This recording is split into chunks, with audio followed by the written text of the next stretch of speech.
ఈరోజు world ర్యాంకింగ్లో top pharma companies అంటే number 1 is Pfizer అండి. Pfizer. Number 1 in India is Sun Pharma అండి. So world ర్యాంకింగ్లో 2 top కంపెనీస్లోనే ఉన్నాను. ఇద్దరు అదృష్టం మామూలుగా లేదు ఇది.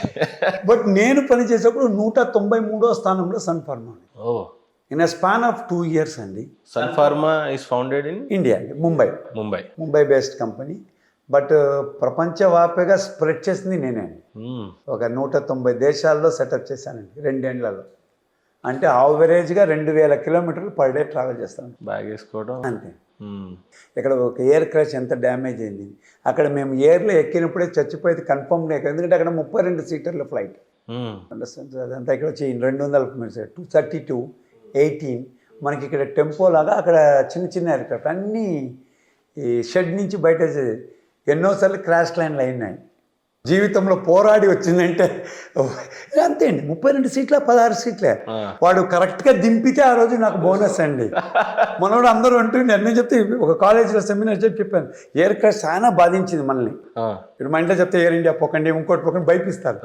నేను అదే చెప్తాను, వాడు ఎయిర్ ఇండియా వాళ్ళు ఏమో తప్పు ఉండొచ్చుని, హాస్టల్లో తినే వాళ్ళది ఏం తప్పు, తలరాత అనేది. సో ఇక్కడ వచ్చి ఎయిర్ క్రాఫ్ట్ నార్మల్ ల్యాండింగ్ రోజుకు ఒక 2 అయితే పెద్ద విషయం. ఏదో ఒక సౌండ్, ఏదో ఒక వీల్ పంచర్ అయ్యేది. మన టూ వీలర్ లాగా ఉంటుంది అక్కడ. అది ఒక పల్లె నుంచి ఒక 150 కిలోమీటర్ ట్రావెల్లో మేము బస్సులు ట్రైన్లు పోదు కాబట్టి ఈ బండ్లన్నీ తిరుగుతూ ఉంటాం. సో జీవితపైన ఆశ వదిలి ఒక ఆశయాని కోసం తిరిగిన కాలాలు అది. సో ఆ మరి సెటప్ చేసి ఆఫీస్ సెటప్ చేసి బిజినెస్ చేసే వాళ్ళకి మా బాస్ చెప్పాడు, ఇంకా ట్రాన్స్ఫర్ బాగా చేయలేదు, ఇది పనిష్మెంట్ అయిపోయింది. ట్రాన్స్ఫర్ ప్రమోషన్ అనేది డబ్బు అనేది విషయం, బట్ ఆ పరిస్థితి సేమే. మొదటి రోజు కెన్యాకి ఎలా పోయాను, మిగతా ఏ దేశాలకు పోయినా అట్నే ఉండింది. నేను జాంబియాకి పోయానండి, జింబాబ్వేకి పోయానండి. సో మీరు మంచి దేశాలు అనేది ఆర్థికంగా very very very less. Okay. ఆ 193 దేశాలకు పోయాను, సక్సెస్ఫుల్గా అయ్యాను, ప్రమోషన్ అయింది, బాగా డబ్బు వస్తూ ఉండే. స్టార్టింగ్ 25,000తో స్టార్ట్ అయ్యారు, రీచ్ అయింది ఎంతవరకు ఆ కాలంలో అండి? దట్ వాస్ అరౌండ్ 11 crores అండి annual. 11 crores per year in 3 years. That was the highest ever got by any Indian company. Company గ్రాస్ని కూడా పెంచే ఉంటారు అప్పుడు 7 times పెరిగిందండి. ఈరోజు one of the top companies today in the world is Sun Pharma. ఇప్పుడు ఒక 11 times పెరిగింది, మేము 7 times పెరిగాము, మల్టిపుల్ ఫోల్డ్లో పెరిగింది. సన్ ఫార్మాలో మొత్తం ఎంటైర్ వీడుకోలు అయితే పలికే ఒక రోజు వస్తుంది. How was it sir? Story ఎలా ఉంటుందంటే, ఇంటర్వ్యూ అయినప్పుడు ఎక్కడ నారీమన్ పాయింట్లో అయిందో నన్ను బాంబేకి పిలిచారు. పిలిచి నేను కొంచెం బాస్ ఎవరన్నా ఉంటే ప్రేమ చేస్తాను, పిలిచాడు. 2 రోజులు భోజనం పెట్టారు, బాగా చూసుకున్నారు. నువ్వు ఏదైనా నాకు చెప్పాలని అని అడిగాడు. ఆయన ఈవినింగ్ అయితే చైర్మన్ ఎప్పుడు వాక్ చేస్తాను, రా ఈరోజు పోదాం అన్నాడు, వాక్ చేస్తాను. ఏం లేదు సార్, అన్నీ బాగుంది అన్నాడు. అది రిపోర్ట్స్లో తెలుస్తున్నది, ఇంకేమన్నా మీరు నాకు చెప్పాలని. నేను చెప్పాను అంతేం లేదు సార్. మళ్ళీ మరుసటి రోజు అయింది. 3వ రోజుకు నేను చెప్పాను, మీకు కూర్చోండి సార్, మీకేమో నా దగ్గర అడుగుతున్నాను, నాకు తెలుస్తాను, మీ భాష నాకు అర్థమవుతాను లేదు అంటే, నాకు ఫోన్ వచ్చింది, నేను ఒక కంపెనీలో ఇంటర్వ్యూ అటెండ్ చేశాను. ఇంటర్వ్యూ ఏం లేదు సార్, అది మొదటనే అడిగింటే 3 రోజులు ఎందుకు కూర్చోంటే ఫైజర్స్ చైర్మన్ నాతో మాట్లాడారు ఒక కాఫీలో. అంటే మీరు ఫైజర్కి చేయొద్దని రెఫరెన్స్ వచ్చింది.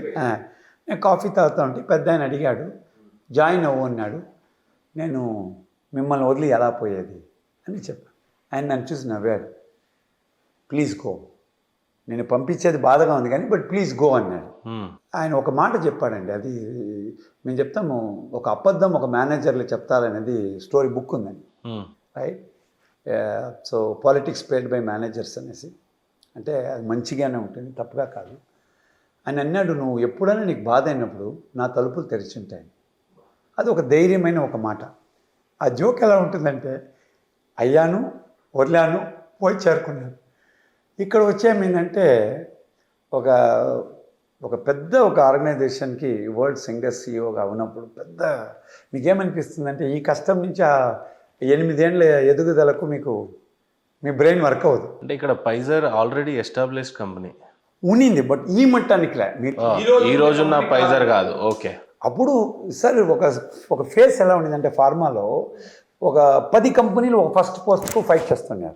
అంటే మీరు అక్కడికి వెళ్ళిన తర్వాత ఆ కంపెనీలో మీ కాంట్రిబ్యూషన్ ఉంది, కానీ ఆ రోజు ఫైజర్ అనేది వరల్డ్లో నంబర్ 1 లాగా లేదు. అట్ట కాదండి, సాధారణ కంపెనీగా వెళ్ళారు. ఇప్పుడు తెందుల్కర్ క్రికెట్ ఆడే ఇంక ముందర అయితే 10 మంది ఆడుతున్నారనేసి, తెందుల్కర్ వచ్చినాక ఆయన ఒక్కడే ఆడినట్టే అనిపిస్తుంది, 11 మంది ఉన్నారు అంటే ఆడుతున్నారు. So lot of players were there. అంటే ర్యాంకింగ్ కోసం ఉండిందే కానీ నంబర్ 1 ఈరోజు మీరు అనుకున్నంత స్పీడ్ ఆ రోజు లేదు. ఓకే. సో ఒక 13 కంపెనీలు టాప్ స్పాట్కు ఫైట్ చేస్తున్నాం. 100 రూపాయలకు వ్యాపారం డిఫరెన్స్లో స్వింగ్ అవుతుంది మార్కెట్. ఆ మారి ఒక కాలంలో వాళ్ళు అన్నీ బాగా జరుగుతుంది, ఒక 8% గ్రోత్లో ఉన్నారు. నేను తీసుకున్నారు ఒక 3 నెలలు. ఒక మహారాజు ఎలా ఉంటాడో అలా ఉన్నానండి. మహారాజు ఏం పని లేదు, వ్యాపారాలు అన్నీ బాగున్నాయి, చూసుకోవడం ఓన్లీ మానిటరింగే. ఒక మీటింగ్లో పిలిచి నన్ను అడిగారండి, వేరే కంపెనీలో ఏదైనా ఉద్యోగం వెతుకుతున్నారా మీరు? ఎవరు? Board of director. ఫైజర్ వాళ్ళండి. కన్ఫర్మ్ అయిపోయింది. ఫైజర్లో మీరేమి వేరే ఉద్యోగం ఏదైనా వెళ్తున్నాను అడిగితే, ఏందండి ఇది టాప్ పొజిషన్కి వచ్చేసాను, ఇంకెందుకండి ఇంకో ఉద్యోగం వెళ్తాను? లేదు అడిగామని చెప్పాడు. మళ్ళీ ఒక 2-3 నెలలు మళ్ళీ అదే క్వశ్చన్ వచ్చింది. నేను చెప్పాను, మీరేమో నాతో పొరపాటు పడుతున్నారు, మరి మీరు ఒక వరల్డ్స్ నెంబర్ 1 కంపెనీ ఎవరైనా? లేదండి, పోయిన 3 నెలలకు ఈ 3 నెలలకు మంత్ క్వార్టర్లీ గ్రోత్లో 8%. అది నువ్వు ఉన్నా 8% వస్తుంది, నువ్వు లేకపోయినా what is that contribution? As you ask me, ఎవరైనా అడుగుతారండి. అంతే కదా, రెస్పాన్సిబిలిటీ ఉంటుంది. సార్ మీరు ఫార్మా ఇండస్ట్రీలో లేదండి, మీరు వేరే బిజినెస్లో ఉన్నారు, నన్ను చూసినాక ఏం అడిగారు? మీ కాంట్రిబ్యూషన్ ఏమని ఇండైరెక్ట్గా అడిగారు. సో వాళ్ళు ఉండేవాళ్ళు ఏం అడుగుతారు? నువ్వు వచ్చే ముందు అంతే ఉండేది, నువ్వు వచ్చినాక అది. So what is that contribution అని అడిగితే, అన్నీ బాగా జరిపేదని కదా ఒక CEO అని.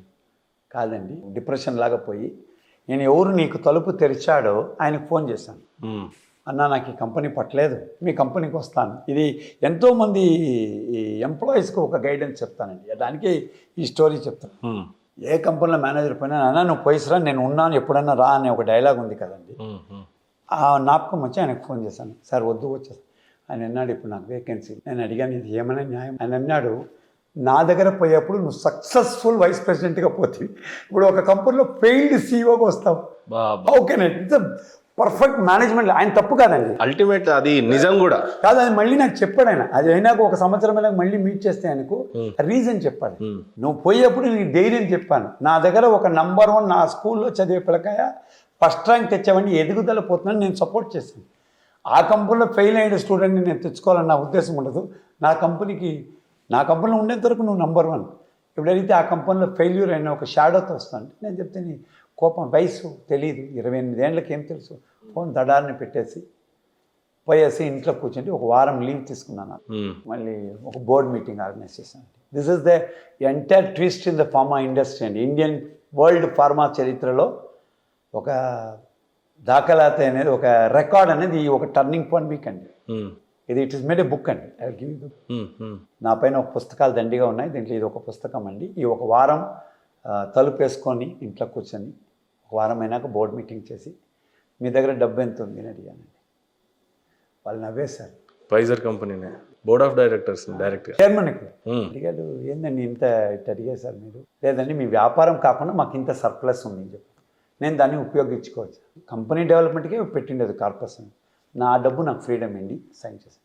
వాళ్ళు చెప్పారు సైన్ ఏం చేయకపోతాను.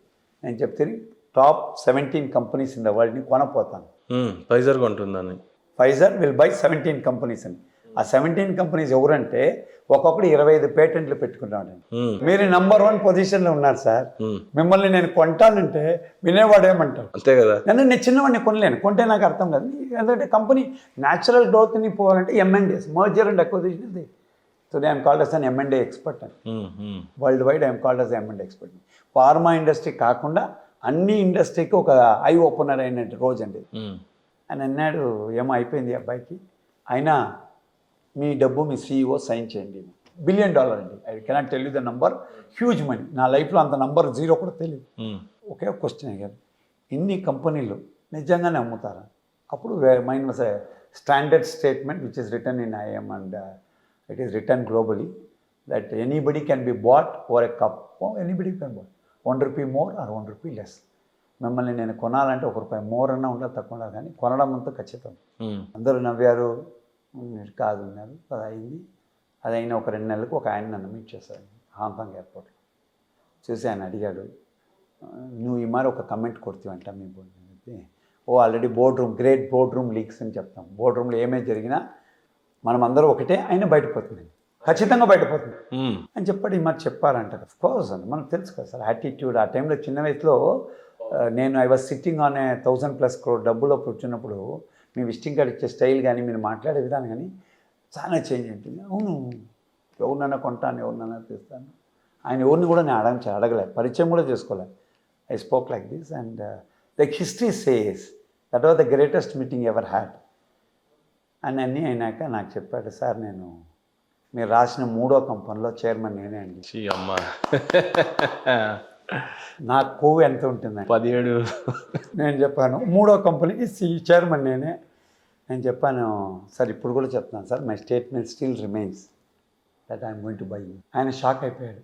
అంటే నార్మల్గా మీరు పోనీ చైర్మన్కి నేను మిమ్మల్ని కొంటానంటే పొరపాటు చెప్పని మీరు పారిపోతారండి, కరెక్టా? ఇంకా కామన్గా ఇట్స్ అ కొలోకియల్ లాంగ్వేజ్లో మీ గురించి నేను ఏదో కమెంట్ చేస్తుంటాను, ఏదో నామకే వస్తాయి.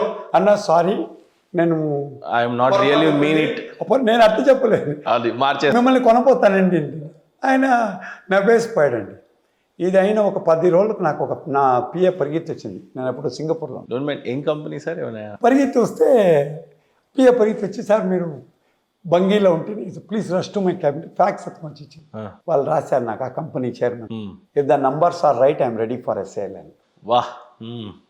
అది భారత చరిత్రలో, ప్రపంచ చరిత్రలో #1 కంపెనీ అండి Parke Davis. Gelusil company. Pfizer the first company to cure the world. వాళ్ళకి 18 పేటెంట్లు కొన్నామండి. దాని title buying a company or a cup of coffee అని బుక్ వచ్చిందండి. నేను కాఫీ షాప్లో కాఫీ తాగినప్పుడు ఒక కంపెనీ డీల్ అయింది. ఎలాంటి పేటెంట్ ఉండింది సార్ ఆ company? Almost all 18 products are పెన్సిడిల్ no product. Almost 18 products are brand. వాళ్ళు ఒక్కరిదే ఫౌండింగ్ రీసెర్చ్ ఆ కంపెనీ కొనేసాను. ఇది కొనే దాంట్లో మా పైపు మా చైర్మన్కి చెప్పానండి, ఇది కొనపోతున్నాను. చెప్పారు, ఆల్రెడీ నేను అందరు పిచ్చోళ్ళు అంటున్నాను నాన్న, ఎవరికి చెప్పక పని అయ్యేంత వరకు. ఎందుకంటే పిచ్చోళ్ళ 18 కంపెనీలు ఎవడు కొంటాడు. సరే కొన్నామండి. అది ఏమొచ్చింది, ఆయన బోర్డ్ ప్రెస్ మీట్ పెట్టాం. ప్రెస్ మీట్లో ఆయన అన్నాడు, జోక్ ఏమంటే నువ్వు ₹2 తక్కువ చెప్పినా నేను అమ్మింటాను. నేను చెప్తే నీకు ₹5 జాస్తి అయినా నేను కొని ఉంటానండి. అండ్ మా చైర్మన్ ఇచ్చిన డబ్బులో 1/4 దాన్ని కొన్నానండి. మా చైర్మన్ ఆ కంపెనీకి ఒక డబ్బు ఇచ్చాను, దాంట్లో 1/4 కొన్నానండి. అది అయినాక ఫైజర్కి 48 కంపెనీలు కొన్నానండి. ఫైజర్కి 48 కంపెనీస్ని కొన్నారు. టుడే అంత పెద్ద కంపెనీ #1 పొజిషన్లో, that is the land mark acquisition in the world. Company ఇప్పుడు ఎలా ఉందనేది కాదు, ఎప్పుడు చిన్నగా ఉందో అప్పుడు నేనేం చేశాను అనేది ఇంపార్టెంట్. సింగపూర్లో పోతే అది ఉంటుందండి. నేను ఆఫీస్కి పోతే చెప్పిన చరిత్ర రాసిన buying a company or a cup of coffee. ఒక కాఫీ మీద తాగి మాట్లాడే టైంలోనే ఒక కంపెనీ కొన్నానండి. 48 కంపెనీస్ కొన్నాను. దాంట్లో 17 కంపెనీలు కొనేసాను. ఏ నంబర్ రాసాను అది 17 కంపెనీలు కొనేసి సుబ్రహ్మణ్యం శర్మ అంటే ఒక కంపెనీస్ కొంటానన్న ఒక మర్జర్ అక్విజిషన్లో బ్రాండ్ టాప్ కంపెనీకి పోయానండి, #1 పొజిషన్. ఎంతకాలం చేశారు ఫైజర్? 3 years. 3 yearsలోనే ఇన్ని రికార్డ్స్ రికార్డ్ చేశామండి. And 30th year I decided to return back to. Pfizer ఈరోజు వరల్డ్ #1 కదా సార్ ఫార్మాసిటికల్లో, వరల్డ్లోనే. నేను వదిలే రోజు మీరు అంటే ఈరోజు #1 కానీ ఆ రోజు 6 నుంచి ఆ పొజిషన్ ఎవరు రాలేదండి, ఆ 10 మంది కూడా లేదండి. ఫైజర్లో మరి మీ కాంట్రిబ్యూషన్ ఏంటంటే గొప్పగా అంటే ఏం చెప్తారు? ఈ 48 కంపెనీలు నేనే కదండి కొన్నా. ఈ 10 మంది ఉన్నారు కదండి, 10లో ఒకరే ఉన్నాండి. టాప్ 10 ప్లేయర్స్లో 9ని ఫినిష్ చేశారు, #1గా పెట్టేశారు. దాంట్లో 3 ఉన్నారండి. అయితే 3కి 1కి గ్యాప్ పెద్దది అయిపోయింది, ఆకాశం భూమి ఇలాగ అయిపోయింది. అందులో బిగ్గెస్ట్ కంపెనీ ఏది సార్? ఫైజర్ బిగ్గెస్ట్ కంపెనీ కొని దాన్నే ఫస్ట్ తీసేసుకున్నారు. 18 బ్రాండ్స్ అండి. దండి కొన్నాం, టాప్ కంపెనీస్, జర్మన్ కంపెనీస్ అన్నీ కొనేసాం. ఇండియన్ కంపెనీ ఏదైనా అప్పట్లో వరల్డ్ వైజ్గా ఏమన్నా ఫైట్లో ఉందా సార్? లేదు, అప్పుడు ఇండియాలో కంపెనీసే లేదండి. ఇండియా సన్ ఫార్మా, రెడ్డీస్, క్యాడిలా, సిప్లాన్ ఒక 4-5 కంపెనీలు. అంటే కనీసం వరల్డ్ ర్యాంకింగ్లో ఫార్మాసిటికల్ ఇండియా ఎక్కడా లేదు. అప్పుడు లేదండి, ఇప్పుడు ఉన్నారండి. ఇప్పుడు ఒక 5 కంపెనీస్ ఉన్నారండి. అప్పుడు ఈరోజు ఇండియా వ్యాప్తంగా ఫార్మా కూడా స్ట్రాంగెస్ట్ కాంట్రిబ్యూషన్ ఉంది జీడిపిలోనే, ఎకానమీలో. అట్లా టాప్ 5 కంపెనీస్ ఏమున్నాయి సార్ ఈరోజు? రెడ్డీస్ ఉన్నారండి, డాక్టర్ రెడ్డీస్. దెన్ ఫార్చ్యూన్ 500లో మ్యాన్కైండ్ అనే కంపెనీ. మ్యాన్కైండ్ అన్నీ ఉన్నాయి. టాప్ ఇండియాలో టాప్ ప్లేయర్స్ ఉన్నాం ఇప్పుడు. ఎందుకంటే మన cost of manufacturing has become very low. Exports బాగా అయినాయి. It is not about the research అండి, రీసెర్చ్ ఏమీ లేదు, బట్ మ్యానుఫ్యాక్చరింగ్ కాస్ట్ తగ్గిపోయిందండి. ఫైజర్లో ఫెయిల్యూర్ ఎంప్లాయీగా కనిపించిన మీరు, కానీ అదే ఫైజర్ని #1 పెట్టడంలో మీ కాంట్రిబ్యూషన్ అంత స్ట్రాంగ్గా ఉండింది.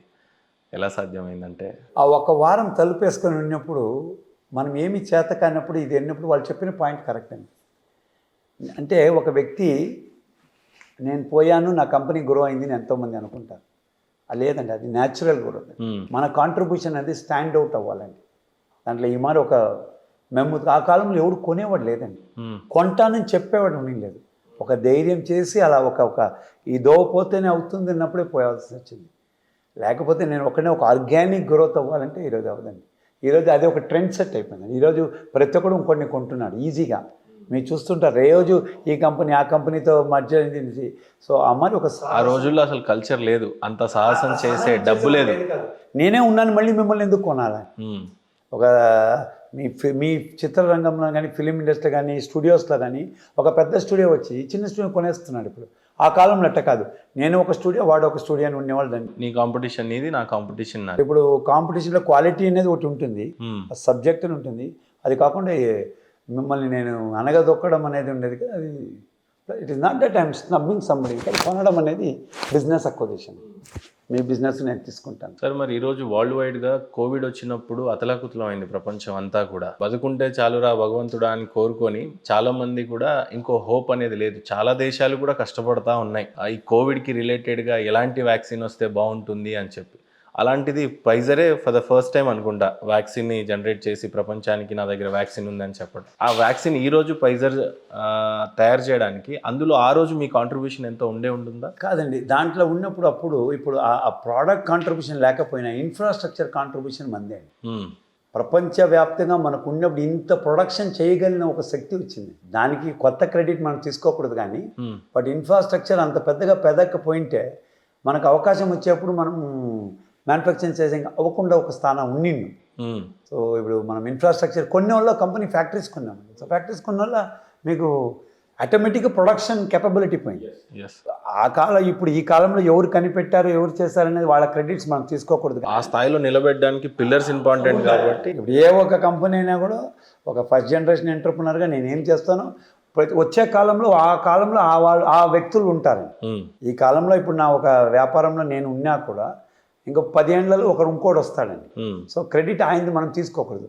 బట్ అయితే ఈరోజు చేసిన ఎఫర్ట్ ఉండే ఉంటుంది. అది with all the pride I should take.